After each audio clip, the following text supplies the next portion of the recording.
जय जय गुरुदेव, जय जय गुरुदेव, जय जय गुरुदेव, जय जय गुरुदेव। प्रिय भक्तजनों, ज्ञान संप्रदायના અધ્યસ્થાપક અનંત બ્રહ્માંડાધીશ વિશ્વનિયંતા સકર્તા સતકૈવલના પરમ વિશેષ અંશ અનંત અંશોના તારણહાર પરમ મોક્ષના દાતા કૈવલ વેદતા પરમ વિશેષ અંશ સર્વજ્ઞ દિવ્ય પરમ ગુરુ શ્રીમદ કરુણાસાગર મહારાજના પટ શિષ્ય પૂજ્ય શ્રી નારાયણદાસજી મહારાજ પ્રાતઃકાલ ઉપાસના અંતર્ગત ગુરુ સ્તુતિને વિશે પરમ ગુરુના ચરણમાં વંદના કરી પરમ ગુરુના ગુણગાન ગાઈ અને પરમ ગુરુના મહિમાનું વર્ણન કરતા કહે છે કે તેજ પુંજ તनु વિશેષ વિભૂતિ શક્તિ જ્યોત નહીં પાવનમ। પરમ ગુરુ શ્રીમદ કરુણાસાગર મહારાજ આ વિશ્વની અંદર 14 લોક અને 7 દ્વીપમાં પ્રગટ થયા અને દિવ્ય દેહ ધારણ કરીને પ્રગટ થયા છે। એમનું જે શરીર છે દિવ્ય છે। પરમ ગુરુ પ્રાગટ્ય પ્રસંગમાં પણ એનું વર્ણન કર્યું છે કે હું માતાના ઉદરથી જન્મ્યો નથી, આપોઆપ પ્રગટ થયો છો, એટલે મારું શરીર દિવ્ય છે। તો તેજ પુંજ તनु વિશેષ વિભૂતિ, તેજના પુંજ છે। પુંજ એટલે તેજનો સમૂહ કહેવાય જેને। જેમ કે એક સૂર્યનો પ્રકાશ છે એવા કરોડો સૂર્ય ભેગા કરવામાં આવે તો કેટલો પ્રકાશ થાય। તો સર્જનહારનો પ્રકાશ પણ એવો છે। કોટી રવિ શશી તેજ ઉદ્યોત શોભા નક્ષની સહી, સ્વામી અપરંપાર અલેખ અલ્પ ઉપમા કહી। આ ઉપમા તો તોય અલ્પ છે। કરોડો સૂર્યના જેટલો પ્રકાશ સર્જનહારનો છે એ ઉપમાય અલ્પ છે, એનાથી પણ સર્જનહાર તો પ્રકાશમાન છે। એવી જ રીતે દિવ્ય પરમ ગુરુનું જે શરીર છે એ કોઈ સાધારણ નથી। આ જગતમાં જે કોઈ આવ્યા છે ને એ માતાના ઉદરથી જન્મ લઈને આવ્યા છે। એટલે એમના શરીરમાં હાડકા છે, માંસ છે, નાડી છે, લોહી છે। જ્યારે પરમ ગુરુના શરીરમાં આમાંની કોઈ વસ્તુ નથી, માત્ર આપણને મનુષ્ય રૂપે દર્શન આપે છે। એ દ્રશ્ય રૂપ સ્વરૂપ છે, પણ ભીતરની અંદર હાડકા, માંસ, નાડી કે લોહી કશું જ નથી। અને દિવ્ય દેહ ધારણ કરીને આ જગતમાં વિચરણ કરે છે। અને દિવ્ય છે એટલે જ એને ત્રિવિધિના કોઈ તાપ નડતા નથી। પ્રાગટ્યના છપ્પામાં શું કહે છે પરમ ગુરુ? હવે કહું ઉત્પન્ન સુનો મમ તન અંદેશા, હમ હે પુરુષ અનાદ, ઉપાધિતે વર્જિત વેશા। હું અનાદિનો પુરુષ છું અને આ સંસારની જે ઉપાધિ છે એનાથી મારું સ્વરૂપ અલગ છે। मतलब કે સંસારની કોઈ પણ ઉપાધિ મારા શરીરને સ્પર્શતી નથી કે નડતી નથી। બીજા તમામ શરીરોની અંદર જે માતાના ઉદરથી જન્મ્યા છે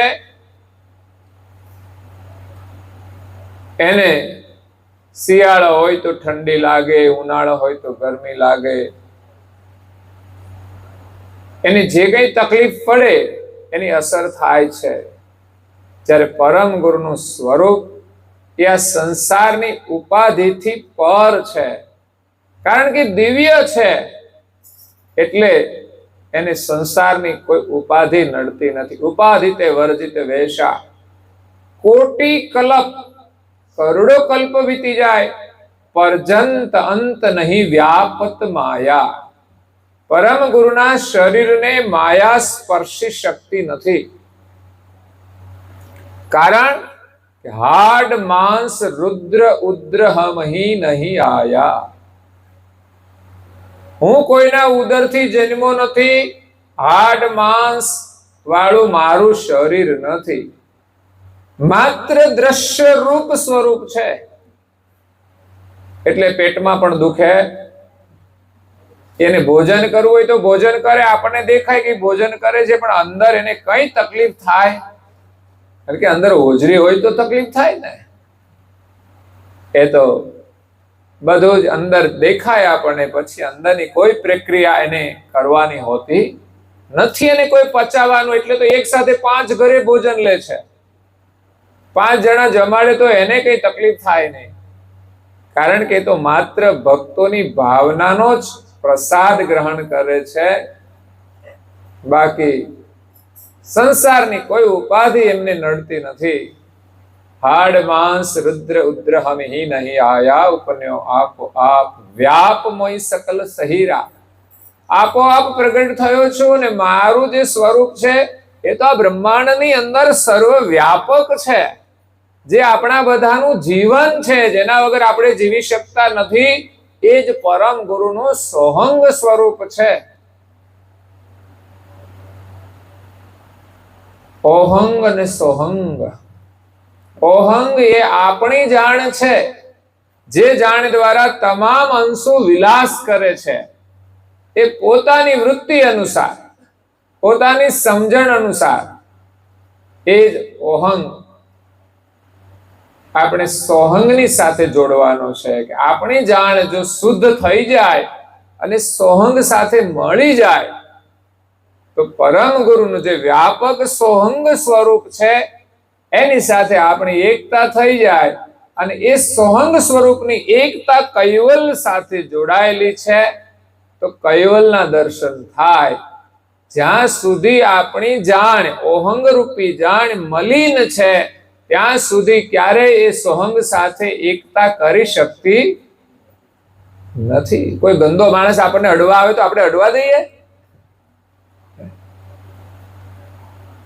છોકરું ગંદુ હોય ને તો પપ્પા કે દૂર રહેજે દૂર રહેજે. એટલે પરમ ગુરુના સ્વરૂપની સાથે આપણે એકતા કરવા માટે જ આ ભજન કરીએ છીએ, માટે જ સત્સંગ સાંભળી અને આપણી વૃત્તિને આપણે નિર્મળ કરવાની છે. અને નિર્મળ દ્રષ્ટિથી જ્યારે આપણે જોઈશું ત્યારે જ આપણને પરમ ગુરુના દિવ્ય સ્વરૂપના દર્શન થશે. મલિન દ્રષ્ટિએ તો અનેક જીવ હતા, પણ કોઈ પરમ ગુરુને ઓળખી શક્યા. પણ જેને જ્ઞાન મળ્યું અને દિવ્ય દ્રષ્ટિ મળી, એમને પરમ ગુરુના દર્શન થયા છે. એટલે ઉપન્યો આપો આપ વ્યાપમય સકલ સહીરા, અવિગત અંગ હમાર બિંદુ કે નહીં શરીરા. મારું સ્વરૂપ અવિગત છે, મારું શરીર અવિગત છે, એ બિંદુથી બનેલું નથી. જ્યારે આ દુનિયાની અંદર જે કોઈ માતાના ઉદરથી જન્મા છે એ પિતાના બુંદમાંથી એના શરીરનું નિર્માણ થાય છે. એટલે એની અંદર પ્રકૃતિના બધા જ ગુણધર્મ હોય છે. પછી કોઈ પણ મહાપુરુષ હોય એને પણ સંસારની ઉપાધિ લાગુ પડે છે. ગૌતમ બુદ્ધ એ વિષ્ણુના અવતાર હતા, બુદ્ધાવતાર, જે 9મો થઈ ગયો અને હવે 10મો કલંકી અવતાર થવાનો છે. કે બૌદ્ધ ધર્મ એક અલગ ગણાય છે, છતાં પણ આપણી હિન્દુ માન્યતા અનુસાર એ હિન્દુ ધર્મનો જ એક ભાગ છે, એક અવતાર છે. તે બુદ્ધ મહાન પુરુષ હતા. એને જગતને અદ્ભુત જ્ઞાન આપ્યું છે. એણે અદ્ભુત તપસ્યા કરી છે, બૌદ્ધત્વ પ્રાપ્ત કર્યું, એટલે એની વૃત્તિને એટલી બધી એમણે સમ બનાવી દીધી કે કોઈ માણસ આવીને એના મોં ઉપર થૂકી જાય તો એને ગુસ્સો ના થાય, અને આપણા ઉપર થૂકે તો શું થાય? એ તો પ્રયોગ કરીએ ત્યારે ખબર પડે કે અંદરથી પછી કેવી આઈટમ નીકળે, પછી સામે ગમે તે હોય. એટલે બુદ્ધની અંદર એટલી બધી સ્થિરતા હતી, સૌમ્યતા હતી, એના માટે આ દુનિયામાં કોઈ શત્રુ નહીં, કોઈ મિત્ર નહીં. એ એમ સમજતો કે એ માણસ જેવો હોય એવું કામ કરે. એ અપશબ્દો કહી દે તો પણ એના મનને કોઈ જ દુઃખ ન થાય, કારણ કે એમાંની કોઈ પણ અપશબ્દ એમને લાગુ નથી પડતા. કોઈ આપણને અપશબ્દ કહી દે એનાથી આપણને કોઈ ફરક નથી પડતો. જે માણસ અપશબ્દો બોલે એનું પ્રત્યક્ષ દર્શન થતું હોય છે કે આ માણસ કેવો છે. એનું અક્કલનું પ્રદર્શન કરતો હોય છે. બાકી કોઈને ગાળ આપી દે ને તો એને કોઈ લાગુ નથી પડતું. પણ માણસો અકળાઈ જાય. હો, ઘરવાળા હોય કે ઘરવાળી હોય, એ પણ જો ઊંચા અવાજે કહી દે ને કોઈ સ્વીકારે નહીં. એવી સ્થિતિ છે આજે. એટલે એ બુદ્ધ મહાન પુરુષ હતા, પણ અંતકાળે એને થોડી વ્યાધિ લાગેલી હતી, પેટમાં દર્દ હતું, અને અંતકાળે એનું શરીર શાંત થઈ ગયું. પ્રકૃતિના નિયમ અનુસાર એમણે શરીર ધારણ કર્યું હતું, એમને વિવાહ પણ કર્યા, એમને એક સંતાન પણ હતો, અને પછી સંસાર સુખનો ત્યાગ કરી અને પરમ સત્યને પામવા માટે એ જંગલમાં જઈને તપ કરવા ચાલ્યા ગયા. તેમણે કઠોર તપ કરીને પોતાની વૃત્તિ ને સ્થિર કરવા માટે, શુદ્ધ કરવા માટે એમણે શરીરનું એટલું બધું દમન કર્યું કે શરીરમાં હાડકા ને ચામડી એક થઈ ગયું. એટલું બધું શરીર એમણે તપાવી દીધું. પણ ખરેખર શરીરને બહુ જ ત્રાસ આપવાથી ભગવાન મળતા નથી. ત્યારે કોઈ ગાનારા ત્યાંથી મંડળી નીકળી અને ગાતા હતા કે તારી વીણાના તાર તું એટલા બધા ખેંચીશ નહીં કે તૂટી જાય. એમણે ઉપદેશ આપેલો હતો ભજનમાં. જે લોકો એ પ્રકારની સાધના કરતા હોય તો કોઈ મહાપુરુષ એના ઉપર ભજન પણ બનાવી દે. એટલે આપણા ભજનોની અંદર દરેક પ્રકારનો ઉપદેશ હોય છે, દરેક માણસને લાગુ પડતો હોય છે. તો કહ્યું કે તારી વીણાના તાર તું એટલા ખેંચીશ નહીં કે તૂટી જાય. બહુ શરીરને તપાવવાથી શરીર નષ્ટ થઈ શકે છે, માણસનું મૃત્યુ થઈ શકે છે. એ સાધન છે, એનો આપણે ઉપયોગ કરવાનો છે. પણ સમજણ ન હોય ને તો લોકો એ પ્રકારની સાધના કરતા હોય છે. અને તારી વીણાના તાર તું એટલા ઢીલા પણ ન રાખીશ કે જેમાંથી સૂર ન નીકળે. જો માણસ સંયમમાં ન રહે, નિયમમાં ન રહે તો એનાથી કોઈ કાર્ય સિદ્ધ થતું નથી. કોઈ કઈ કામ સોંપે અને કરે નહીં તો શું થાય? કશું થવાનું. એમ વીણાના તાર ઢીલા હોય ને તો એમાંથી સૂર નથી નીકળતો. અને વીણા હોય છે મધુર સ્વર માટે, પણ એને કોઈ બહુ ટાઈટ કરી દે તો એનો તાર તૂટી જાય. ઢીલો રાખે તો અવાજ ન નીકળે, પરંતુ એને યોગ્ય રીતે એ તારને ખેંચીને રાખવામાં આવે તો એમાંથી શું મધુર અવાજ નીકળે છે, જે માણસના મનને પ્રસન્ન કરી દે. એમ આપણું આ જીવન છે, શરીર છે, એ વીણાના તાર જેવું છે કે વીણા જેવું છે. એની અંદર શ્વાસ રૂપી તાર છે, એને બહુ ખેંચવો જોઈએ નહીં કે તૂટી જાય. અને એટલો ઢીલોય ના રાખવો જોઈએ કે આપણે કશું કરીએ નહીં. તો કહેવાનો મતલબ કે જે વિશેષ અંશ હતા, અવતારી પુરુષ હતા, એમને પણ દુનિયાની ઉપાધિ લાગુ પડતી હતી. યોગ ઋષિ વશિષ્ઠ મુનિ જે રામના ગુરુ હતા, એમના શરીરમાં પણ અંતકાળે વ્યાધિ હતો. એવા અનેક મહાપુરુષોના પ્રમાણ છે કે મહાન હતા, એમાં કોઈ શંકા જ નથી. પણ એમનું જે શરીર છે એમણે ધારણ કર્યું છે એ પ્રકૃતિના નિયમથી બનેલું હોય અને એના કર્મ અનુસાર એને સંસારની ઉપાધિ લાગુ પડે છે. એટલે આ જગતની અંદર જે કોઈ આવ્યા છે એને કર્મ લાગુ પડે છે. અવતારો થયા છે ને, એમણે પણ કર્મ કર્યા છે અને એમને પણ એના ફળ ભોગવવા પડ્યા છે. કરુણાસાગર મહારાજનું જીવન કે સ્વરૂપ કર્મ રહિત છે. આ જગતની અંદર એના માટે કોઈ કર્મનો ભોગવટો નથી. માત્ર ને માત્ર સર્જનહારના હુકમથી જીવોનું કલ્યાણ કરવા માટે, જીવોને માલિકની ઓળખાણ કરાવવા માટે આ વિશ્વની અંદર 14 લોકમાં અને 7 દ્વીપમાં એ દિવ્ય દેહ ધારણ કરીને પ્રગટ થયા છે. એમનો દિવ્ય દેહ અંતરિક્ષમાં રહેલા જે દેવી ધામો છે ત્યાં દેવી શરીર હતું અને એ દેવી શરીર અહીંયા હોય તો આપણને દેખાય નહીં પાછું.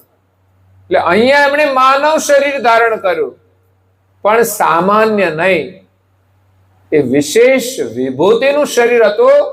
એટલે નારણદાસજી મહારાજ શ્રીએ દિવ્ય પરમ ગુરુના અંતરદ્રષ્ટિથી દર્શન કર્યા અને પોતાના અનુભવ દ્વારા આ સ્તુતિની અંદર એ એમનું દર્શન કરાવે છે, એમના ગુણગાન ગાય છે કે તેજ પુંજ, પરમ ગુરુનું સ્વરૂપ તેજના પુંજ રૂપ છે. આપણે પોઢણ આરતી કહીએ છીએ ને, પોઢે સુખ શ્રીમદ કરુણા સાગર, પોઢે સુખ સહેજ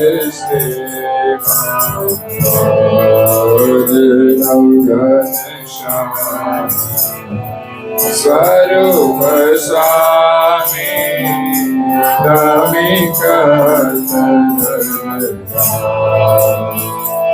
તેજ પુંજ પ્રકાશે પાવન, કરત રહત જન લાગ, પોઢે સુખ સહેજ શ્રી વ્રજ કરુણા પોઢે સુખ સહેજ શ્રી. આ રચના પણ નારણદાસજી મહારાજ શ્રીની છે. એટલે એનો અનુભવ અને દ્રષ્ટિ પ્રમાણે અહીંયા પણ એ જ રજૂઆત એમણે કરી છે કે નવ ઘનશ્યામ સ્વરૂપ સ્વામી, પરમ ગુરુ કુબેર સ્વામી છે, એમનું નવ ઘનશ્યામ સ્વરૂપ. શ્યામ સ્વરૂપ પણ સુંદર હોય એવું નહીં કે રૂપાળું શરીર જ સુંદર હોય.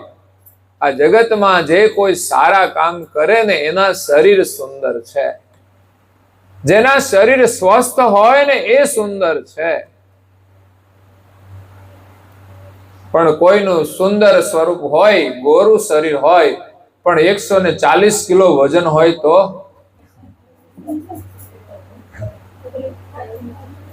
કેટલું સુંદર લાગે.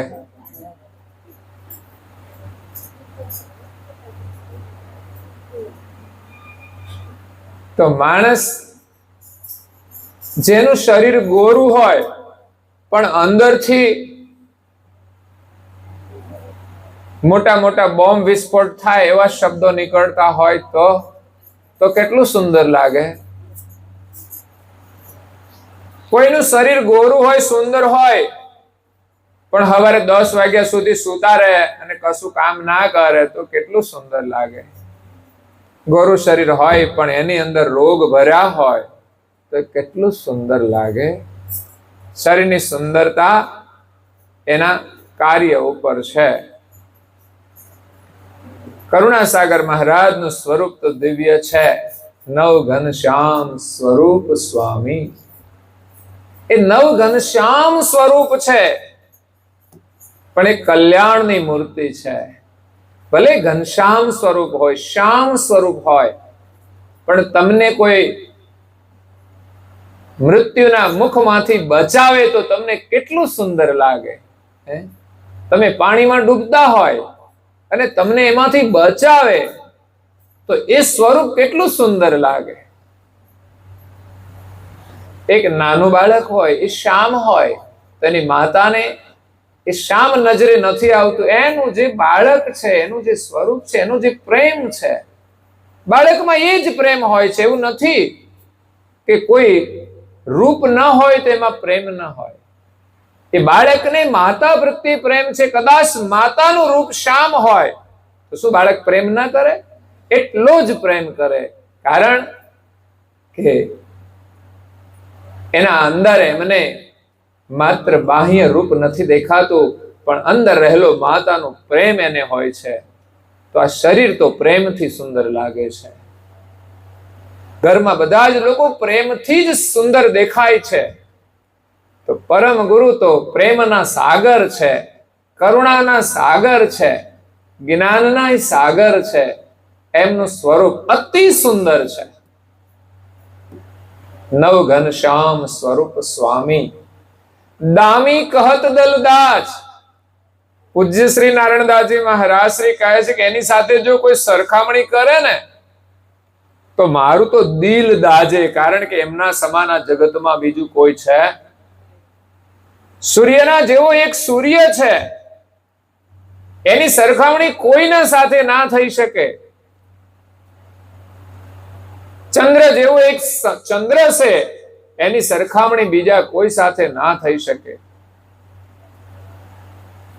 કોઈ વ્યક્તિને આપણે એમ કહી શકીએ કે તમારું મુખડું તો ચંદ્રના જેવું છે, કહી શકાય. કારણ કે એનાથી જે સારું હોય ને એની ઉપમા આપી શકાય. પણ એમ ના કહેવાય કે ચંદ્ર તો ફલાણા ભાઈના જેવો રૂપાળો છે, ફલાણા બેનના જેવો સુંદર છે, એવું ના કહી શકાય. કારણ કે એમના જેવો તો એક જ છે. એમ પરમ ગુરુના સ્વરૂપની ઉપમા બીજા કોઈને ના લાગી શકે.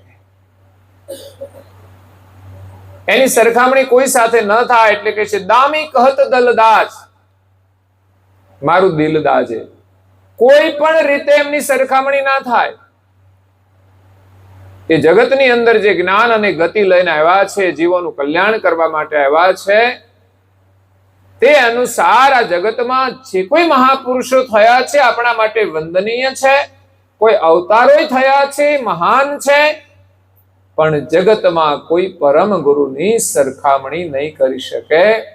કારણ કે જગતમાં જે કોઈના અવતાર થયા છે એ બધાનું જીવન એ માલિક આપે છે. જીવન વિના કોઈ જીવી શકતા નથી, કાર્ય કરી શકતા નથી. જ્યારે આ જગતની અંદર જે કોઈ થયા છે બધાનું જીવન એ પરમ ગુરુ છે. એ સોહંગ સ્વરૂપ છે, એના વગર કોઈ કાર્ય કરી શકતું નથી. એટલે સોહંગ જીવનની સરખામણી કે એની તુલના કોઈ સાથે થઈ શકે નહીં. કારણ કે જીવન તો બધાનું એક જ છે. આપણા જીવનની અંદર જો કોઈ કિંમતીમાં કિંમતી ચીજ હોય ને તો એ શ્વાસ છે. આપણું શરીર ગમે તેવું સુંદર હોય પણ શ્વાસ ન હોય તો એની સુંદરતા રહેવાની. તો શ્વાસની સાથે શરીરની સુંદરતાની સરખામણી થતી નથી. એટલે પરમ ગુરુની સાથે કોઈ સરખામણી કરી શકતું નથી. દામી કહત દલદાસ. તેજ પુંજ. પછી શું કહ્યું? તેજ પુંજ પ્રકાશ પાવન. આપણી પોઢણ આરતીની ચોપાઈ પેલી પાછી અલગ. આપણે તો એના આધારે આમાં બેઠા છીએ. આ એક સરખા શબ્દો આવે ને એનું અમે અવલોકન કરતા હોઈએ છીએ ને અમને ખબર હોય કે આ શબ્દ આની સાથે મેચ છે એટલે કથામાં એના રેફરન્સમાં આવે.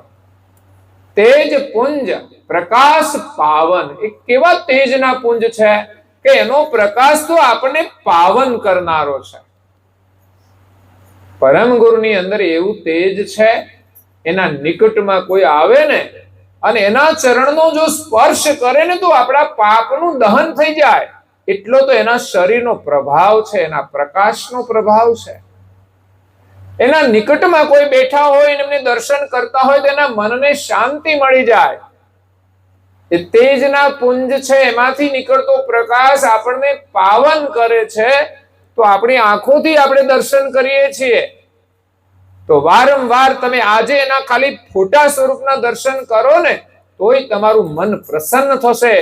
અને વારંવાર દર્શન કરશો અને એમાં તમારી દ્રષ્ટિને સ્થિર કરશો તો તમારી દ્રષ્ટિ શુદ્ધ થઈ જશે. પરમ ગુરુ વિદ્યમાન હતા અને પૂજ્ય શ્રી નારાયણદાસજી મહારાજશ્રીએ દર્શન કરીને આ વર્ણન કર્યું છે. એટલે એમના દર્શન કરતા આપણી દ્રષ્ટિ પણ નિર્મળ બની જાય.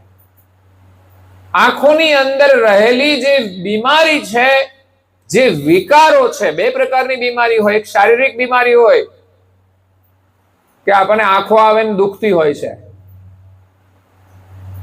અને બીજી શરીરની અંદર રહેલા વિકારો જેના કારણે આપણી બીમારી અનુસાર આ જગત આપણને દેખાય છે. તો પરમ ગુરુના દર્શન કરતા આપણી જે આંખો છે એની બીમારી દૂર થઈ જાય, એના વિકારો દૂર થઈ જાય અને આપણને નિર્મળ દ્રષ્ટિ પ્રાપ્ત થાય. એટલે કહ્યું તેજ પુંજ પ્રકાશ પાવન કરત રહત જન લાજ બોડે સુખ સેજ શ્રી મહારાજ.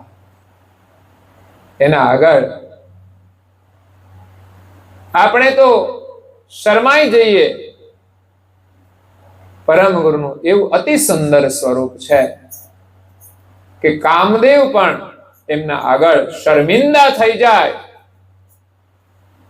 એવું સુંદર સ્વરૂપ છે, દર્શનીય સ્વરૂપ છે. તો આ સ્તુતિની અંદર પૂજ્ય શ્રી નારાયણદાસજી મહારાજ શ્રી પરમ ગુરુના સ્વરૂપની સુંદરતાનું વર્ણન કરે છે. તેજ પુંજ તનુ વિશેષ વિભૂતિ, એમનું જે તનુ છે તેજના પુંજરૂપ છે અને વિશેષ વિભૂતિઓ લઈને આવ્યા છે. પરમ ગુરુના સ્વરૂપમાં 16 વિભૂતિ હતી, બીજું કઈ જ નહોતું. હાડકા માંસ કે નાડી નહોતી, પણ અંદર 16 વિભૂતિ હતી, દિવ્ય વિભૂતિ. એનું આ તેજ હતું.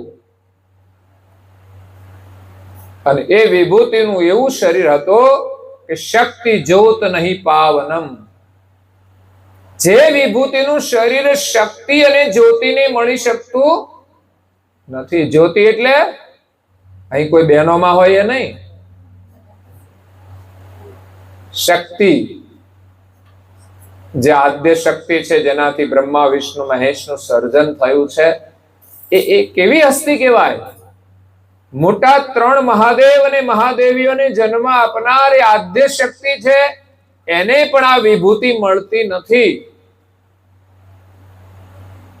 અને જ્યોત એમના પતિ છે, જે દીવાની જ્યોત કહેવાય ને, એમ એમના પતિનું નામ જ્યોતિ, એનું સ્વરૂપ જ્યોતિ રૂપ છે. નામ એનું નિરંજન છે. આપણે ઘણા રાખતા હોય છે, સારું નામ છે. તો શક્તિ જ્યોત નહીં પાવનમ. તો પરમ ગુરુએ કેવું સ્વરૂપ ધારણ કર્યું છે કે જે આદ્ય શક્તિ અને નિરંજન પણ પ્રાપ્ત નથી કરી શકતા. એનું શરીર એ દિવ્ય છે, સામાન્ય નથી. મનુષ્યના શરીર બધાના સામાન્ય છે, મળમૂત્ર ભરેલા છે, જ્યારે દેવોના શરીર દિવ્ય છે. એ સૂક્ષ્મ શરીર છે, કારણ શરીર છે, મહાકારણ છે, અને જ્યોતિનું સ્વરૂપ તો પરમ કારણ સ્વરૂપ છે. પણ પરમ ગુરુનું સ્વરૂપ એ તો કોઈ તત્વમાં આવતું જ નથી. એ પંચભૂતનું સ્વરૂપ ખરું, કારણ કે પંચભૂત વિના તો એ શરીર દેખાતું નથી. એટલે પંચભૂતથી એમણે ધારણ કર્યું છે, એ દ્રશ્ય રૂપ સ્વરૂપ છે. પરંતુ જે આદ્ય શક્તિ અને નિરંજન છે, એના ધામની અંદર દિવ્ય પરમ ગુરુ ગયા ત્યારે સૌ પ્રથમ નિરંજનના ધામમાં ગયા. પ્રથમ હંસ પુરુષ અવિકારી, પરમ વિશેષ હંસ પરમ ગુરુ અવિકારી હતા. અવિકારી એટલે જેમાં કોઈ વિકાર હતો અગર તો એમણે કોઈ શરીર ધારણ કર્યું નથી. પરમ વિશેષ અંશ અને સોહંગ રૂપી જે પ્રકાશ છે એ જ એમનો અખંડ દેહ છે. જગતની આદ્યથી તે અંત સુધી પરમ વિશેષ અંશે ધારણ કરેલો દેહ એ સોહંગ બ્રહ્મ છે, જે બ્રહ્માંડમાં વ્યાપક છે. અને કૈવલ કર્તાની જે જાણ હોય, જે જગતની અંદર બધું પોતે જાણતા હોય, એની જે જાણ છે એ બ્રહ્મમાં વ્યાપક હોય, એ સર્વજ્ઞ કહેવાય. એટલે પરમ ગુરુનું સોહંગ સ્વરૂપ એ સર્વજ્ઞ છે. એટલે આ દુનિયાની અંદર જે કંઈ થાય એનાથી ન તો પરમ ગુરુ અજાણ છે, ન તો કૈવલ અજાણ છે. કારણ કે કૈવલ અને પરમ ગુરુનું હંગ એક છે, એની જાણ એક છે. એટલે કહ્યું કે પતિ પદ પરમ ગુરુ એક મેઘ. પરમ ગુરુ અને કૈવલ કરતા એક છે. તો કૈવલ તો અંશી છે અને પરમ ગુરુ એ તો કર્તાના પરમ વિશેષ અંશ છે. તો એ રીતે અલગ છે, પણ છતાંય એમનું બંનેનું હંગ એક જ છે, એની જાણ એક જ છે. એમાં કોઈ જ ભેદ નથી, માટે બંને એક કહેવાય. એટલે જેટલું કૈવલ જાણે એ બધું જ પરમ ગુરુ જાણે. પણ કૈવલે સર્જન કર્યું છે અને પરમ વિશેષ અંશ પરમ ગુરુ એ એમના પરમ અંશ છે. તો આ જગતની અંદર જીવો જ્યારે કર્તાને ભૂલી જાય ત્યારે પરમ વિશેષ અંશ આ જગતની અંદર દિવ્ય દેહ ધારણ કરીને આવે છે. પણ કૈવલ આવી શકતા, એ દેહ ધારણ કરતા નથી. એટલે કૈવલ એક અંશી છે અને પરમ ગુરુ એ પરમ વિશેષ અંશ છે. પણ એમણે કોઈ વિકારી દેહ ધારણ કર્યો નથી. અને પછી જ્યારે કર્તાનો હુકમ થયો અને આ જગતમાં આવ્યા ત્યારે બ્રહ્માંડની અંદર અંતરિક્ષમાં રહેલા જે દૈવી ધામો છે, જેને 14 લોક કહેવાય છે, એમાં મૃત્યુલોક પણ આવી જતો હોય. તો પહેલા બધાથી ઉપરનો જે લોક છે નિરંજનનો લોક છે, જ્યાં દિવ્ય પરમ ગુરુ ગયા. તો એ નિરંજનનો પરમ કારણ દેહ છે. તો એની અંદર એમણે પ્રવેશ કર્યો. એટલે નિરંજનને દર્શન આપવા માટે એમણે ત્યાંથી પેલો પરમ કારણ દેહ ધારણ કર્યો. આ બાજુથી એના પહેલા તો એને કોઈ દેહ ધારણ કર્યો નહોતો. એટલે એમનું સ્વરૂપ અવિકારી હતું. પણ 5 દેહ, સ્થૂલ, સૂક્ષ્મ, કારણ, મહાકારણ અને પરમ કારણ, એ આ બાજુ જ્યારે વિશ્વમાં આવ્યા ત્યારે એમણે ધારણ કર્યા. એટલે જે લોકમાં જેવો દેહ હોય ને એ પ્રમાણે એમણે ધારણ કર્યા છે. નિરંજનનો શરીર પરમ કારણ દેહનો છે.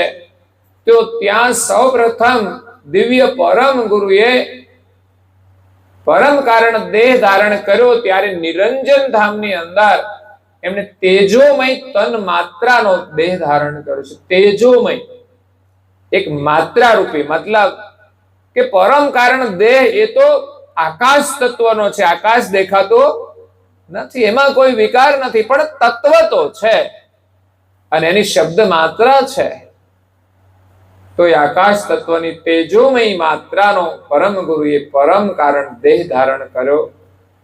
પછી ત્યાં પરમ ગુરુએ સોહંગ સાહેબ નામ ધારણ કર્યું છે, સોહમ પુરુષ. ત્યાર પછી પરમ ગુરુ બીજા શક્તિના ધામમાં આવ્યા. એટલે ત્યાં પાછો દેહ જુદો છે. નિરંજન એમના સ્વામી છે, પણ એનો પરમ કારણ દેહ છે અને શક્તિનો મહાકારણ દેહ છે. એટલે સ્ત્રીનો દેહ જુદો છે આદ્ય શક્તિનો, એને મહાકારણ દેહ, એનાથી એક સ્ટેપ નીચે આવ્યું. એટલે તો બહેનો એક સ્ટેપ નીચે રહેશે. પણ હવે બહેનો નીચે રહ્યા, હવે સમકક્ષ થઈ ગયા છે અને કોઈ કોઈ ઉપર પણ ગયા છે. પણ અહીંયા જે આદ્ય શક્તિ છે ને એ પુરુષના અંડરમાં છે. એનો મતલબ એવો નથી કે પુરુષ એનું અભિમાન રાખી અને સ્ત્રીઓને ત્રાસ આપે. સ્ત્રી આદ્ય શક્તિ છે, એ શક્તિ અનુસાર એનો આદર કરવો જોઈએ, એનું સન્માન કરવું જોઈએ. એ રીતે સન્માન એટલે સમકક્ષ ગણાય. સન્માનની દ્રષ્ટિએ બંને સમકક્ષ છે. કર્તવ્યની દ્રષ્ટિએ પુરુષને મોટા માનવામાં આવે છે અને મોટા 2 વર્ષ હોય પણ છે, વર્ષ 6 મહિના મોટા હોય. પણ સંજોગ ના બેસતો હોય તો વળી બહેનો થોડા મોટા હોય તો ચલાવી લેવું પડે. ઠેકાણું ના પડ્યું હોય તો વર્ષ મોટા હોય તો શું થઈ ગયું? એ કઈ દેખાતા તો નથી ને. તમે હાલ્યા જતા હોય કોઈને ખબર પડી જાય વર્ષ મોટો છે, બેન મોટા છે. એ તો નાના હોય ને વજન વધી ગયું હોય તોય મોટા લાગે, અને પેલો ગળી ગયો હોય તો એમ લાગે કે આ એ જ છે કે બીજું કોઈ છે. ડિફરન્સ પણ લાગે. એટલે અહીંયા શક્તિનો મહાકારણ દેહ છે. પરમ કારણ દેહથી એ નીચે આવે છે. એટલે કોઈ અભિમાન રાખે પણ કુદરતના નિયમની અંદર કોઈનું અભિમાન ચાલવાનું નથી કે અમે તો તમારા બરાબર છીએ. બરાબર જ છો તમે, બરાબર હાલો ને એટલે બરાબર.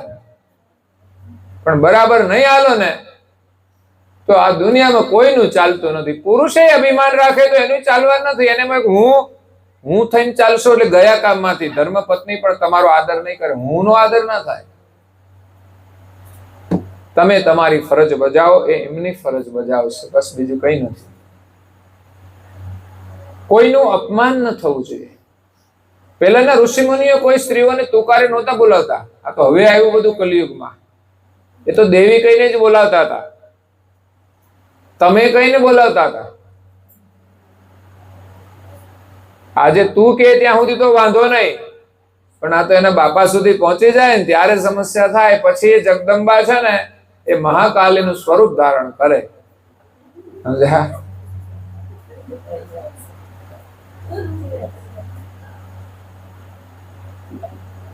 એટલે શાસ્ત્રોને ભણવા જોઈએ અને એને આપણે સમજવા જોઈએ. પણ હવે કોણ શાસ્ત્રો ભણાવે છે? હવે તો વિરોધ થાય છે ધર્મનું શિક્ષણ આપવાનો. પણ ખરેખર એ વ્યવસ્થા હોવી જોઈએ. અને શાળામાં ના હોય, સરકાર ન કરે તો આપણે ઘરે આ પરંપરાઓ આપણે ચલાવવી જોઈએ કે ઘરના જે માતા પિતા હોય ને એ રોજ શાસ્ત્રનું અધ્યયન કરે, બાળકોને એ સમજાવે.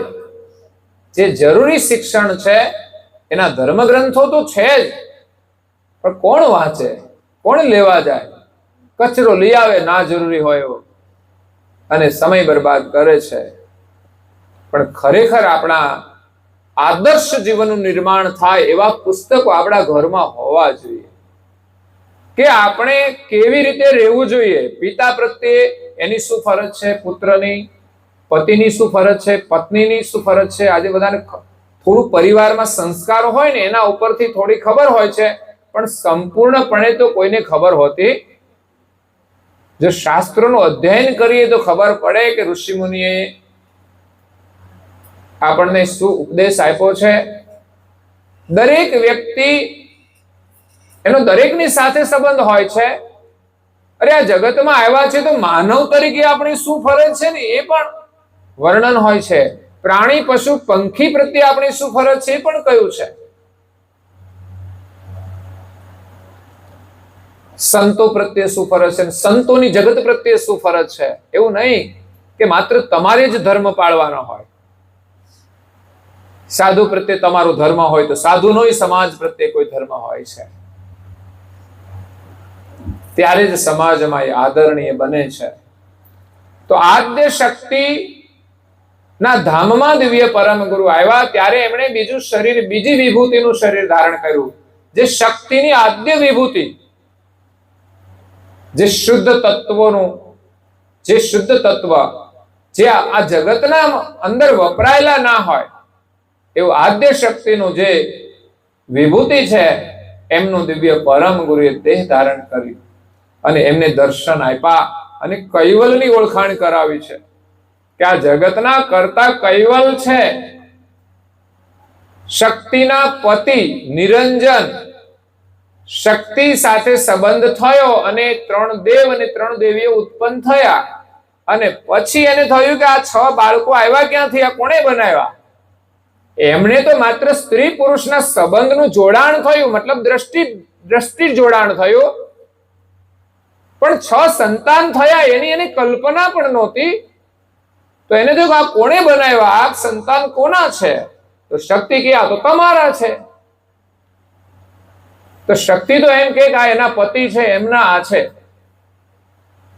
પણ ખરેખર એ બેઉના ઉત્પન્ન કરનાર કોઈ જગત કરતા ન્યારા છે અને એમના સંબંધથી આ સૃષ્ટિનો એક વિસ્તાર આગળ વધ્યો છે.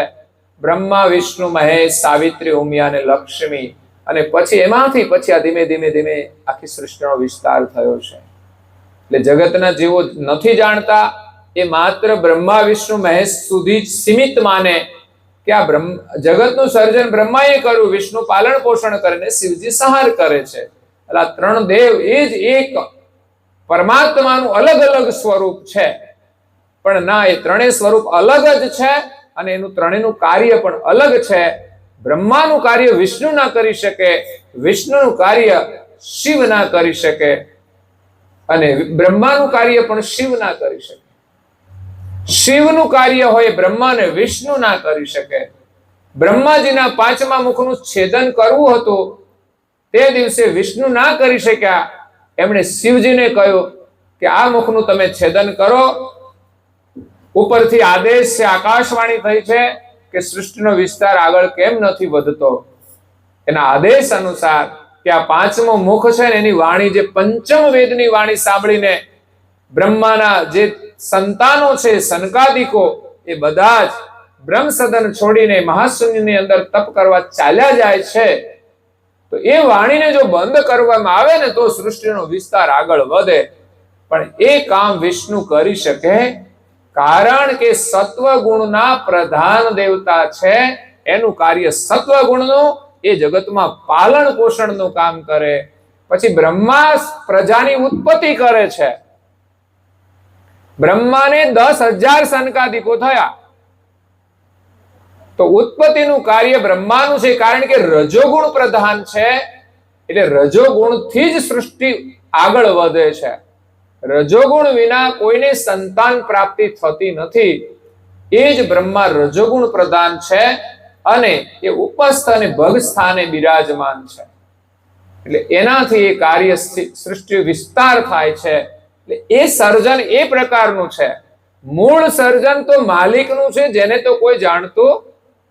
પણ આ સૃષ્ટિમાં જે શરીરો બન્યા પછી એકમાંથી બીજા જે બને છે ને, એ કાર્ય બ્રહ્માજીનું છે, રજોગુણનું છે.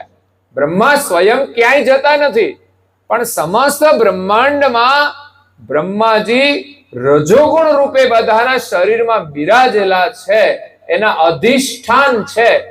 માટે બ્રહ્માજી આ સર્જનનું કાર્ય કરે, વિષ્ણુ પાલન પોષણ કરે, કે જગતમાં જ્યારે અધર્મ વધી જાય ત્યારે ધર્મનું સ્થાપન કરે, કોઈ અસુરોનો સંહાર કરવા માટે આવે. એ સત્વગુણનું કાર્ય છે.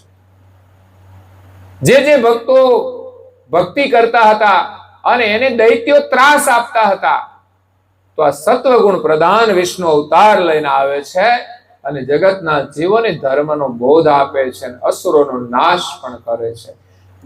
વિષ્ણુ સત્વગુણ પ્રધાન છે, છતાં અસુરોનો નાશ કેવી રીતે કરે?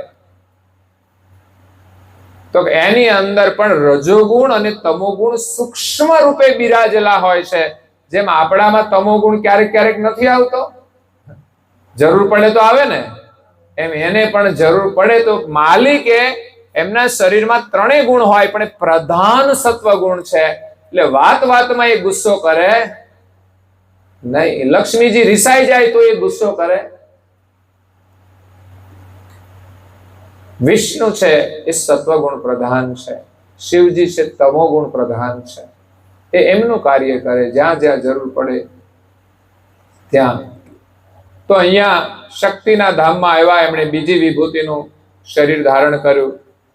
ત્રીજી વિભૂતિ કરતા એ કારણ દેહની અંદર, જે બ્રહ્મા વિષ્ણુ મહાદેવ કારણ દેહના દેવતા છે, ત્યાં શક્તિ સંયુક્ત ત્રીજો દેહ ધારણ કર્યો. ચોથો દેહ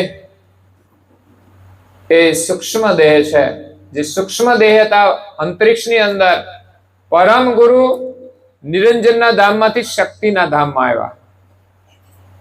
તેણે એમ ઓમકાર સ્વામી નામ ધારણ કર્યું. ત્યાંથી ગૌલોક, વૈકુંઠ, બ્રહ્મસદન અને કૈલાસમાં ગયા. તો એ શક્તિથી પછી નીચેનો દેહ આવે, કારણ દેહ. પછી એનાથી નીચે જે બધા દેવ આવ્યા એ બધા સૂક્ષ્મ દેહના દેવતાઓ છે. એટલે ત્યાંથી સતલોક આવ્યા, તાપસલોક, જનલોક, મહરલોક, ઋષિમંડળ, તારામંડળ, ચંદ્રલોક અને સૂર્યલોક. એ બધા જ અંતરિક્ષમાં રહેલા દૈવી ધામો છે. ત્યાં પરમ ગુરુએ દિવ્ય દેહ ધારણ કર્યો, સૂક્ષ્મ દેહ. અને સૂર્યના ધામમાં ગયા. વિચાર કરો, અહીં આટલો દૂર છે તો અહીં કેટલી ગરમી લાગે છે.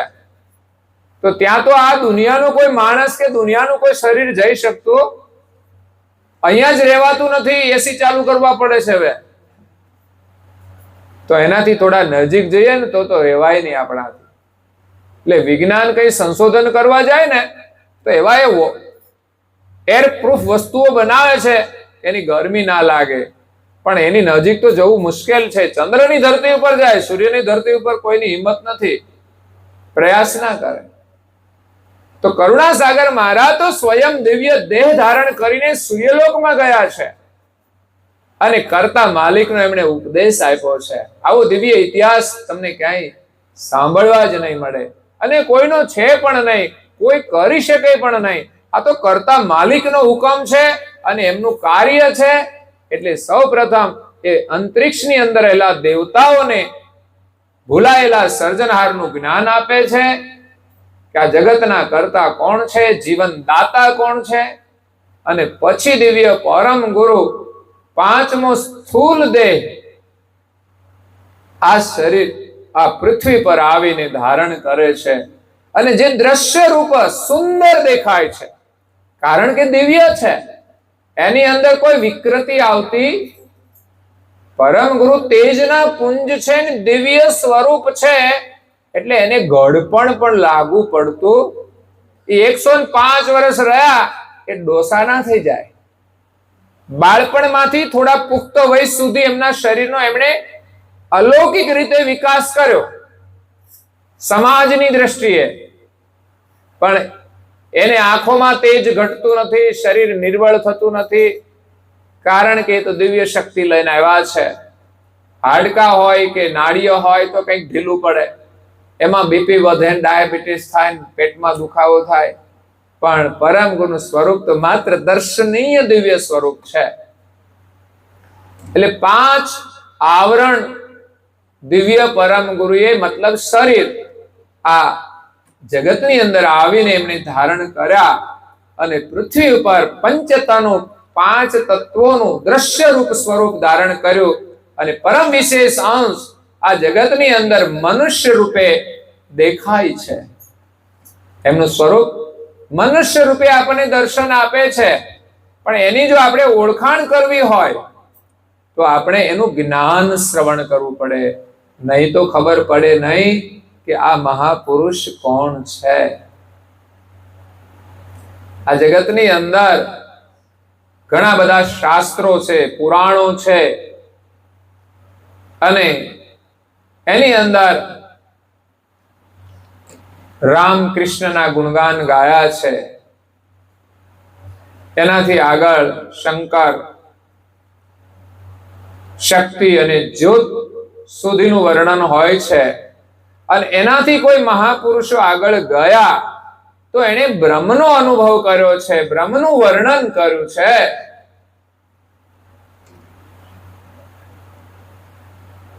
તો રામ અને કૃષ્ણ ના ગુણગાન ગીતાની અંદર ગાયા છે, જેમાં ગીતાની અંદર શ્રી કૃષ્ણએ અર્જુનને જે ઉપદેશ આપ્યો છે એમાં એમણે જ્યોતિના દર્શન કરાવ્યા છે. ત્યારે એ યુદ્ધ કરવા માટે ઊભા થાય છે. તો એ જે વાણી છે આ જગતની અંદર બધાએ સાંભળી અને પુરુષ પ્રકૃતિના જ્ઞાનની અંદર બધા રંગાઈ ગયા છે. પરંતુ કોઈ કૈવલને જાણતું. કૈવલ શબ્દ એ તો બધાના શિર ઉપર બિરાજેલો છે. આ તો કર્તાની ઓળખ એ કૈવલ શબ્દથી છે. તો આ કૈવલ શબ્દ આ બ્રહ્માંડની અંદર પ્રથમ વાર પરમ ગુરુ લઈને આવ્યા છે. બ્રહ્મ માટે કૈવલ્ય શબ્દ આવતો હતો, કૈવલ્ય. પણ કૈવલ્ય એ બ્રહ્મને લાગુ પડે છે, પણ કૈવલ એ બધાના શિર ઉપર બિરાજેલા સર્જનહારને લાગુ પડે છે. અને કૈવલ એ મંત્ર છે, કોઈ સાધારણ શબ્દ નથી. એટલે એનો જપ કરજો, જેટલા નામ લેવાય ને એટલા લેતા રહેજો. આપણે ભલે આ બહુ અગમ વાતો છે, થોડી ન સમજાય તો કઈ નહીં, પણ પરમ ગુરુએ એને આપણા માટેનો રસ્તો સરળ કરી દીધો છે કે તમે શ્રદ્ધાથી આ કૈવલનો જાપ કરશો ને એટલે પરમ ગુરુ આપણી અંદર બિરાજેલા છે, એ કરુણા કરશે આપણા ઉપર અને આપણને એ અનુભવ થશે, દ્રષ્ટિ મળશે, કૃપા થશે. કૃપા તો એ જ લેવાની છે કે જે ન સમજાય એવું જે જગત છે અમારી સમજમાં આવે, જે અગમ ગતિ છે એ આપણા જાણવામાં આવે, એના માટે કૃપાની જરૂર છે. આપણે ત્યાં સંતાન ના હોય તો એના માટે બહુ કૃપાની જરૂર, એ તો થઈ જશે, તમારો યોગ હશે. પૈસા મેળવવા માટે, નોકરી માટે, કોઈ છોકરાને ઠેકાણા પાડવા માટે કોઈ જરૂર નથી. પણ છતાંય આપણે તો સંસારમાં તમે રહેતા હોય એટલે તમારા જીવનની જરૂરિયાત છે, આવશ્યકતા છે, એના માટે પણ આપણે કંઈક કરીએ છીએ તો કંઈ ખોટું. પણ એ અલ્પ કાર્ય આપણું થાય છે, પણ એમાં આપણે રોકાવાનું નથી. એટલું જો થઈ જાય ને તો આપણે કલ્યાણ માટે પછી આપણે માગણી કરવાની છે. એટલે પરમ ગુરુ તો બધું જ કામ કરે છે. જો આપણી ભક્તિ હોય, આપણી શક્તિ હોય. પરમ ગુરુએ કઈ લોકોને સંતાનો પણ આપ્યા છે. આપણે ત્યાં સુરત પાસે વ્યારા ગામ છે, ત્યાં એક ભાવસાર પરિવાર છે. એમને દિવ્ય પરમ ગુરુએ આવી પરમ ગુરુ જે સ્વરૂપ છે એવી આનાથી પણ નાની મૂર્તિ આપી છે. એ પરમ ગુરુનું સ્વરૂપ છે અને એને કહ્યું કે આમની તમે પૂજા કરજો, તમારે ત્યાં સંતાનની પ્રાપ્તિ થશે. પહેલા તો એને મૂર્તિ આપી કે આની પૂજા કરજો. એ કે હું તો પૂજા કરીશ પણ મારે કોઈ સંતાન નથી, તો પછી કોણ કરશે? તો પછી પૂજા કરવા માટે તો પછી પેઢી જોઈએ ને. એટલે પરમ ગુરુ એમને ત્યાં સંતાન આપ્યું અને એની પરંપરા ચાલે છે. પછી આજે વર્તમાન પેઢી હતી ને એ દંપતીને પણ પરિવાર પુત્ર નહોતો તો એ ચિંતા કરતા હતા. બાલકુંવર એ દર્શન માટે ત્યાંથી આવતા હતા. તો ઘણો સમય પછી એમને ત્યાં પાછી સંતાન પ્રાપ્તિ થઈ છે. એટલે થોડો વિશ્વાસ રાખવો પડે, થોડી સાધના કરવી પડે. ક્યાં વ્યારા અને ત્યાંથી છેક સારસા બાલકુંવર આવવાનો એ શ્રદ્ધાનો વિષય છે. એટલે પરમ ગુરુએ જે સ્વરૂપ આપ્યું હોય પછી આપણે એને મહત્વ ના આપીએ કે ભાઈ ના થાય તો આપણે શું કરીએ, તો પછી એનો વેલો પૂરો થઈ જાય. અને એ સેવા તો કોઈના ભાગમાં હોય ને એ કરે પછી. પણ તમારી શ્રદ્ધા હોય તો ચોક્કસ પરમ ગુરુ તમને વારસ આપે જ છે. એટલે સંસારના કાર્યો પણ પરમ ગુરુએ કર્યા છે. પરમ ગુરુએ મૃતકને પણ જીવિત કર્યા છે. પણ સમજાયું છે કે મરેલા જીવતા થઈ જાય એટલું મહત્વનું નથી, પણ આ જીવતા છે ને તો એમણે પણ સારું જીવન જીવવું જોઈએ. મરેલા જીવતા થઈ જાય પણ હવે કલ્યાણનું કામ ન કરે તો કરવાનું શું? આ તો ઘણા જીવતા છે, મરેલાનું જીવતા કરવાની જરૂર છે. પણ જીવતા મરેલા જેવા હોય તો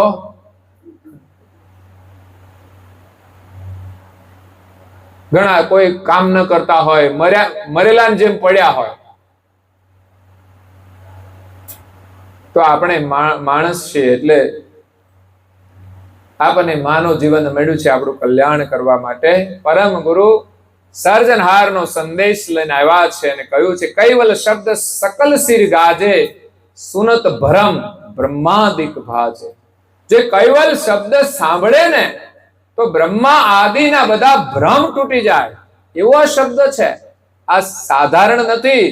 આજે આપણે અહીંયા ધૂન ગાતા હોય, કોઈ સાંભળે ને સમજવાનું એનો ભ્રમ એક દિવસ તૂટી જશે, એવો એ મંત્ર છે. બ્રહ્મા વિષ્ણુ એમના જે અવતારો થયા, એમના સંશયોને પણ દૂર કરનારો આ કૈવલ મંત્ર છે. એ પરમ ગુરુ આ વિશ્વને વિશે લઈને આવ્યા છે. તો એવી દિવ્ય પરમ ગુરુની ઉગ્ર ગતિ છે. અને એમની જે વાણી છે ને, સિંહ ગર્જના વાળી, એ આ જગતની અંદર એને જો કોઈ ઓળખે તો ઓળખાશે કે એના સરભર અનુભવ કોઈનો નથી. પરમ ગુરુની ઓળખ આમ બહારથી જુઓ તો કોઈ ચમત્કાર બીજા આપતા હોય છે, તો એ બેઉ સરખા જ કહેવાય ને. પણ ના, એમની જે અનુભવની વાણી છે એનું અવલોકન કરશો તો પરમ ગુરુએ જે સિદ્ધાંત સ્થાપિત કર્યો છે એમાં જે એનો અનુભવ છે એ, અને બીજા મહાપુરુષોએ એ પણ પોતાનો અનુભવ જ આ જગતમાં મૂક્યો છે. જે કોઈ મહાન પુરુષો થયા છે એમણે પોતાનો અનુભવ જે કંઈ થયો એ જગતને આપ્યો છે. એ પોતે એમ નથી કહ્યું કે અમે પરમેશ્વર છીએ, અમને જે આ પરમ તત્વનો અનુભવ થયો છે એ તમને આપીએ છીએ કે આ રીતે તમે પણ આ માયાજાળમાંથી છૂટીને આ માર્ગે આ પરમ તત્વનો અનુભવ કરો.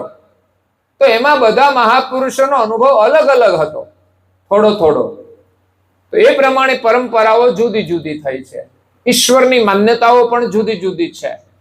કરુણાસાગર મહારાજનો સિદ્ધાંત, એનો અનુભવ જો કોઈ અવલોકન કરશે તો એમના સમાન આ જગતમાં બીજો કોઈ અનુભવ નથી. તો એવું દિવ્ય જ્ઞાન લઈને પરમ ગુરુ આવ્યા છે. બોધ અગાધ જ્ઞાન કૈવલ કા. કૈવલનું જે જ્ઞાન છે ને અગાધ બોધ છે. ગ્રંથનું નામ પણ અગાધ બોધ છે. અને તીન આગે સબકા મત હલકા, કારણ કે સકરતા સિદ્ધાંત છે એના મત આગળ બીજી બધી સ્થાપનાઓ છે એ બધી આ બાજુની છે, જગત પક્ષની છે. જ્યારે પરમ ગુરુએ જે વાણીનો ટહંકાર કર્યો છે, જે કૈવલ લક્ષ્ય આપ્યો છે, એ ટહંકારથી આ ભુવનની અંદર ત્રણેય ભુવન કંપિત થઈ જાય છે. અને જે કોઈ ધ્યાન કરતા હોય સનકાદિક જેવા, જ્યારે પરમ ગુરુ આ બ્રહ્માંડની અંદર પ્રવેશ કરે ને કૈવલ શબ્દનો ધ્વનિ કરે ને, તો એ સાંભળીને ઋષિ મુનિઓના ધ્યાન પણ તૂટી જાય, એવી દિવ્ય વાણી છે આ. તો હલકા અને ભારેની જો આપણને ખબર પડે, પરમ ગુરુના શબ્દોને જો આપણે ઓળખીએ તો સાર અને અસારની આપણને ખબર પડશે. અને આ જગતના અનાદિ જે કૈવલ કરતા છે, પુરાતન છે, એની ઓળખ આપણને પરમ ગુરુની વાણીમાં થશે. તો જે કૈવલ વેતાને ઓળખતા નથી, તો કૈવલ વેતા કો પરખે ન ગણે સર્વે બરાબર સરખે. કૈવલ વેતાને તમે બરાબર ઓળખો, બધાને એક સરખા કહેશો. દુનિયામાં કેવી કહેવત છે, બધા ભગવાન સરખા. એટલે કેટલા ભગવાન છે? બધા હરખા. આ કઈ કોઈ મૂર્તિઓનો ડાય થોડી છે એકમાંથી બનાવે બધી મૂર્તિઓ હરખી. પણ બધાના અનુભવો જુદા છે, બધાના કાર્યો પણ જુદા છે. પણ આ તો દુનિયાને બધા ભ્રમિત કરે છે, સામાન્ય જીવોને સમજણ નથી. એટલે આ દુનિયામાં લોકો એમ કહે કે બધા ભગવાન હરખા છે, મતલબ કે બધા તમે ઝઘડશો નહીં એમ. આ બધા શાંતિથી રહે ને એટલા માટે. એનો કહેવાનો આશય એવો પણ હોય કે ભાઈ બધા ભગવાન સરખા છે, તમે ઝઘડશો નહીં, મારા તારા. પણ ભાઈ એ કોઈ ભેગા થવાના નથી, અલગ છે ને અલગ જ રહેવાના છે. એટલે જેમ ધાતુ હોય ને, સોનું અને પિત્તળ દેખાય સરખું, પણ તમે પિત્તળના દાગીના બનાવીને પહેરો તો ચાલે નહીં. હે? હું તો કોઈ ચાંદીના બનાવીને ઉપર ખાલી ગલેટ કરી દો તો સસ્તામાં પહોંચી જાય. હે? આમે તિજોરીમાં જ રાખવા છે ને તમારે તો. લગ્નમાં 2 દિવસ પહેરવા હોય તો સસ્તામાં લગ્ન ના પતી જાય. ચાંદીના બનાવીને ઉપર સોનાનો ઢાળ ચડાવી દેવાનો, અને બહુ વર્ષે પછી એ તો ઝાંખું પડે પાછું થોડો ચડાવી દેવાનો. સોનાના દેખાય સરસ મજાના. તો આ દુનિયામાં બધું હરખું દેખાય ને, બધું હરખું હોતું નથી. પિત્તળ એ પિત્તળ અને સોનું એ પિત્તળ છે ને, જમીન આરે ટચ થશે ને તો એને, પિત્તળ તો આમે કાળું તો પડી જ જતું હોય છે, અને જમીનનો ટચ થાય તો પણ એ જીર્ણ થાય છે. જ્યારે સોનું 100 વર્ષ કે 500 વર્ષ કે ગમે તેટલો સમય જાય ને, એ સોનું જ રહેતું હોય છે. એ કાળું ના પડે, અને કાળું પડે તો એ સોનું કહેવાય. એમાં ભેળસેળ કરી હોય ને તો પાછું થઈ જાય એવું. એટલે શુદ્ધ સોનું ના હોય. એટલે દુનિયામાં છે ને બધા હરખા નથી. કોઈ સોના જેવા દેખાય છે પણ અંદર કેટલી ભેળસેળ છે ને જોવી પડે. શુદ્ધ સોનું આપણે ઓળખવાનું છે. તો પરમ ગુરુ કહે છે કે જેમ ધાતુ જોઈએ ને એમ અલગ ખબર પડે, પણ બધાના કરતા જે પારસ હોય ને, જે સોનું બનાવે એ બધાના કરતા શ્રેષ્ઠ છે. તો એ પારસ આગળ તો ગમે તે ધાતુ હોય કિંમતી, એના આગળ ફીકી પડી જાય છે. એનું કોઈ મહત્વ નથી. એની સરખામણી ના કરી શકે. એમ પરમ ગુરુ આ જગતની અંદર પારસ સમાન એક જ છે. પારસ થી પણ ચિંતામણી પાછો કિંમતી છે. તમારે ચિંતામણી પાસે હોય ને તમે એમ કે મારે 10 પારસ જોઈએ તો તમે મેળવી શકો, 10 પરિવારને આપી શકો. એના આગળ પારસનું કોઈ મૂલ્ય નથી. તો આ ધાતુનો ભેદ થયો. ચાંદી કરતા સોનું કિંમતી, સોના કરતા પારસ કિંમતી, પારસ કરતા ચિંતામણી કિંમતી. તો ચિંતામણી આગળ તો પારસ પદ પણ લાજે છે. એનું કોઈ મૂલ્ય રહેતું. મોટો માણસ હોય ને એના આગળ નાનો માણસ શરમાઈ જાય. તો કૈવલ વેતા છે ને ચિંતામણી છે, અને એ પરમ ગુરુ આપણને મળે તો આપણે જે ચિંતન કરીએ ને એ આપણું કાર્ય સિદ્ધ થાય. ચિંતામણીનો ગુણ છે એ પણ આપણા હાથમાં રાખવો. પછી આમ દૂર રાખીએ ને આપણે ચિંતન કરીએ તો થાય નહીં. એટલે પરમ ગુરુને આપણે આમ હૃદયમાં રાખવા પડે તો કાર્ય સિદ્ધ થાય. પણ પરમ ગુરુ આપણાથી દૂર હોય, મનથી દૂર હોય, મતલબથી જ આપણે યાદ કરીએ જરૂર પડે ત્યારે જ, તો આપણું કાર્ય થાય. એટલે પરમ ગુરુ એ ચિંતામણી છે. આ જગતની અંદર દિવ્ય જ્ઞાન લઈને આવ્યા છે. જો કૈવલ વેતાના દર્શન થઈ જાય તો આ દુનિયાની અંદર જેટલી પણ ભ્રમણાઓ છે ને એ બધી જ દૂર થઈ જાય, એમ દિવ્ય પરમ ગુરુ કહે છે. તો અહીંયા મૂળ વાત આપણી હતી, તેજ પુંજ તનુ વિશેષ વિભૂતિ, શક્તિ જોત નહીં પાવનમ. પરમ ગુરુનું સ્વરૂપ એટલું તેજોમય છે, પુંજ રૂપ છે, અને એવું દિવ્ય શરીર છે કે જેને આદ્ય પુરુષ નિરંજન અને આદ્ય શક્તિ પણ એ શરીર પ્રાપ્ત કરી શકતી નથી. અજ ઉમિયાપતિ શ્રીપતિ શારદ, બ્રહ્મા વિષ્ણુ ને મહેશ. અજ એટલે બ્રહ્મા, ઉમિયાપતિ એટલે ઉમિયાપતિ એટલે મહાદેવ. જો તો ખરા, બહેનો દ્વારા તો એમના ઘરવાળા ઓળખાય છે. મહાદેવની ઓળખ ઉમિયાથી કરી છે. ઉમિયાના પતિ એમ. શ્રીપતિ એટલે શ્રી એટલે લક્ષ્મી, શ્રીપતિ એટલે વિષ્ણુ. તો અજ ઉમિયાપતિ શ્રીપતિ શારદ, શારદા વિદ્યાની દેવી, અને શેષ સહસ્ત્ર મુખે ગાવનમ, શેષ મુનિ 1000 મુખથી એમના ગુણગાન કરે છે. બ્રહ્મા વિષ્ણુ મહેશ, શેષ અને વિદ્યાની દેવી શારદા, બધા જ દેવતાઓ દિવ્ય પરમ ગુરુની વિશેષ વિભૂતિના ગુણગાન કરે છે. કે જે વિભૂતિ લઈને દિવ્ય પરમ ગુરુ દેવી ધામમાં ગયા હતા, બધાને લક્ષ આપ્યો હતો. એ દિવ્ય દેવ અલૌકિક છે, અવિગત છે, અવિકારી છે. એ દિવ્ય દેહ ધારણ કરીને દિવ્ય પરમ ગુરુ આ વિશ્વની અંદર આવ્યા છે. નારણદાસજી મહારાજ શ્રી એનું આપણને દર્શન કરાવે છે. આગળની જે ચોપાઈ છે એ આપણે સવારે લેવાના છીએ. સંત સહાય કરન નિજ કરતા ભક્ત વત્સલ નર તન ધરે શ્રીમદ કુબેર સબ સુખ કે દાતા દાસ હેતુ ડોલંત ફીરે. તો અહીંયા આજની કથાને આપણે સમાપન કરીએ છીએ. અસ્તુ સત્ય વલસાહે. ઘરના સદસ્ય જે બોલાવે ખાસ તમારે આજે લાભ લેવાનો છે. જેવું આવડે તેવું આપણે રોજ આમ જ કરવાનું છે. એટલા માટે આજે જાહેરમાં થોડું કરવાનું છે, એટલે સંકોચ નહીં રાખવાનો.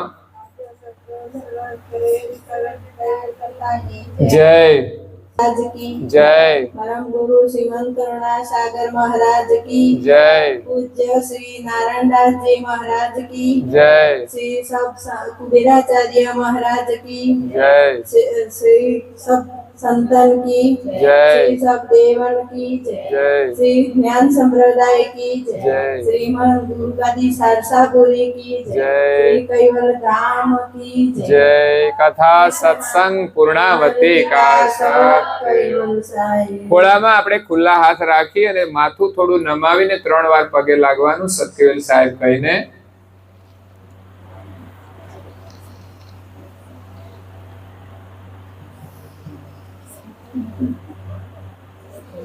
કેવલ હંસો સત કેવલ સાહેબ. બાજુ વાળાને પણ કહેજો, જરા ડોકને હલાવજો ને તો હજળ થઈ જાય. સત કેવલ સાહેબ. માથું આગળ ઝુકાવાનું.